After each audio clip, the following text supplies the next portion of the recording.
Assalamu alaykum hormatly adamlar. Ine bugün ýyl boýy sabyrsyzlyk bilen garaşylan mukaddes Ramazan aýy ýetip geldi. Bizem şu wagt birinji tarawa namazymyzy bitirip geldik.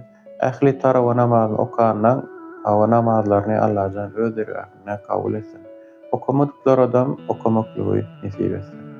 Men häzir bir goşgy paýlaşmak isleýän, aslynda men bu goşgyny tarawa namazyna gitmäkden paýlaşjakdym. Ýöne dürli sebeplere görä häzir paýlaşmaly boldum. Tansyz, şükür sana Rabbil alamin. Saýlap bolmaz asman senki ýa zemi. Resuluň bardyr Muhammed emin, kıyamat gomşuçylyk nesip et maňa. Bilip bolmaz, zerre bilen ýarkarsyň. Bilip bolmaz, zerre bilen gargarsyň. Kim seni söýse sen şoňa ýarsyň, saňa aşyklygy nesip et maňa.